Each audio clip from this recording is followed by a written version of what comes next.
Hey surfers, velvet season is upon us. And if you're a fan of beach exotica, you've probably thought about where you want to spend it this year. It's no secret that Southeast Asia has become a real treasure for beach apologists, active holidays, and seekers of cultural discoveries. Tourists, and especially remote workers, are increasingly turning to new destinations, among which, in addition to Thailand and Indonesia, the Philippines, Vietnam, and Malaysia stand out. Today, I propose to compare these countries and find out where it is cheaper to spend the winter. In this video, we'll find out who became a resort earlier, Bali or Phuket, which region offers the best conditions for long-term accommodation, and what their unique features are. But first, what associations do you have with beach holidays in general? Dulce Vita, blue sea, white sand, cocktails, Baywatch, Spain, Greek islands, Turkey? It's not hard to guess that the resort center used to be in Europe, but how did it move to Southeast Asia? And I wonder if beach holidays have always existed. As always, with a little historical background, I will tell you everything in order. You may be surprised, but beach holidays, in our current understanding, are not more than 100 years old. Although people in antiquity, the ancient Greeks and Romans, lived by the sea and it played a huge role in their lives, they never thought of it as a place to relax or sunbathe. Rather, the sea was a sacred phenomenon to be worshipped, and the sea travel was associated with danger and hardship. However, thermae, public baths, where bathing was available, became an important element of the culture of relaxation and encounter. Back then, people preferred cleansing and recovery in artificially created conditions. Although the sea was really clean in the Middle Ages, things were even more fun. The sea was not considered as a place for recreation because, people forgot to wash at all. Poor sanitation, rats, plague. Moreover, bathing in the open water was considered unsafe and even sinful. The sea was often associated with dangers such as shipwrecks and private attacks. Attitude towards the sea began to change under the influence of medicine. In the 17th and 18th century, when doctors began to promote ideas about the health benefits of sea bathing.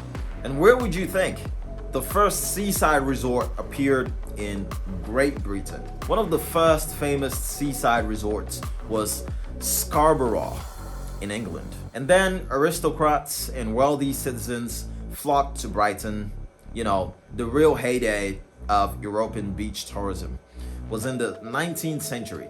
And during this period, Europe was experiencing the Industrial Revolution, the advent of railways, and general increase in wealth of the population, which made traveling a lot more affordable. Resorts in the Côte d'Azur in France and the north coast of Germany became fashionable, where the aristocracy and bohemian circles could enjoy sea air and bathing. However, bathing in this period was strictly regulated. People wore special swimming costumes. By the way, tanning became considered aesthetically attractive early in the 1920s, when Coco Chanel accidentally sunbathed on the Côte d'Azur and popularized tanned skin as a fashion trend. In the 20th century, especially after the Second World War, beach tourism became a mass phenomenon. The advent of cheap flights and infrastructure development, political stability, and large government investments in tourism sectors led to a boom in tourism in the Mediterranean. Resort centers began to migrate first to Italy in the mid-century, then in Spain in the 60s, and then to Greece in Portland in the 70s, and finally to Turkey in the 90s. All of them offered good weather conditions, high level of service, ancient sites, and at first relatively low prices. But by now, there's been a number of changes in tourism. Pricing in the European Union have risen dramatically, resorts have become overcrowded, and summer have become too hot due to climate change. Travelers are now increasingly looking for less crowded and more eco-friendly destinations, which has led to a shift in tourist traffic to Southeast Asia, especially in the North Ties. In fact, Europe has had competitors before, for example, in the 60s and in the 70s. Resorts in Goa and India attracted hippies and travelers looking for a new spiritual and cultural experience. Now, let me tell you about the major players in the tourism market in the region. Compare prices for a one-room flat, meals in restaurants, spending on excursions and unique experiences. Thailand and Indonesia are some of the most famous tourist destinations in Southeast Asia. Historically, Thailand was one of the first in the region to actively develop tourism infrastructure. After the wars and conflicts that engulfed neighboring countries in the 20th century, Thailand was able to quickly get back on its feet, offering travelers safety and exotism, comfortable accommodation in a good neighborhood in Phuket, Samui, or Pattaya will cost around $500 to $800 per month. Regarding food, on average, you can count on $500 for a more comfortable meal for a month. The main trade of Thais near resorts is fishing, so be sure to try Thai dishes. Cooks create real miracles.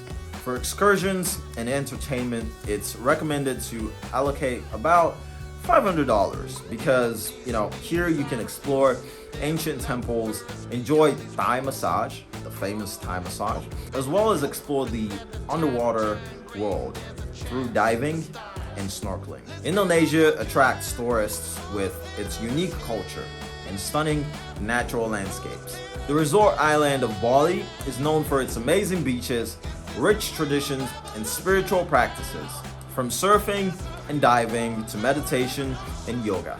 This island offers many outdoor activities. As far as prices are concerned, the situation here is similar to Thailand. However, both destinations have reached their peak popularity in recent decades. The Philippines, with its endless islands and unique culture, offers variety of secluded beaches to active adventures. Here you can immerse yourself in the country's rich history, swim in crystal clear water, and savor unique Filipino cuisine. In Manila or Cable, renting a one-bedroom flat can cost around $400 to $600 per month. Meals will cost around $300 per month. In Philippines, you can enjoy beaches and water sports such as diving, snorkeling. You can also visit Mayon Volcano and Pagsahan waterfalls and explore the traditions and culture on the island. For these activities, I advise you set aside around $500. Vietnam is a combination of ancient traditions and modern dynamics. From the breathtaking views of Ha Long Bay to the flavors of street food in Hanoi, the country reveals its secret to tourists. Vietnam is also becoming popular among remote workers due to its affordable prices and developing infrastructure, like we mentioned earlier. In Hanoi or Ho Chi Minh City, renting a one-bedroom flat will cost around $400 to $600. Food at the cafe are up to $300 a month. It will cost $400 a month to visit Ha Long Bay, sample the local cuisine, explore history through museums and Kuti tunnels, and also explore caves and mountainous areas. Malaysia surprises with its cultural diversity and natural beauty. The fusion of different ethnic groups has created a unique cultural mix that can be felt in cuisine, architecture, and traditions. I would point out though that there are more order and rules in these countries. For example, you need a driver's license to drive a scooter in Kuala Lumpur or Penang. Renting a comfortable flat will cost around $500 to $700 per month, a little bit higher.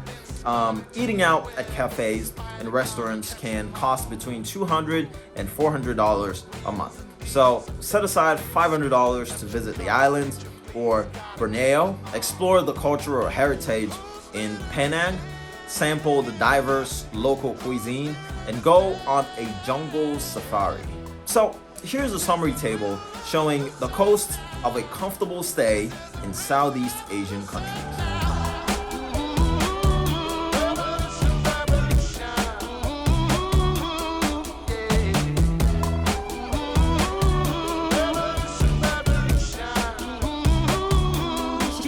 That's it for today, friends.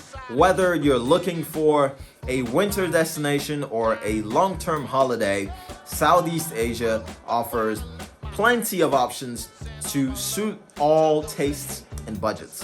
Whether it's magical sunsets in Phuket, spiritual practices in Bali, secluded beaches in Vietnam, or adventures in the Philippines, each country has its own unique characteristics. The choice is yours.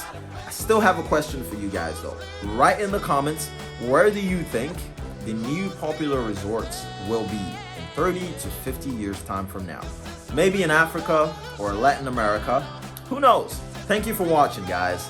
If you enjoyed the video, please like the video and make sure to subscribe, maybe here or here, I'm not really sure. Please subscribe to the channel and I'll see you guys on New Horizons.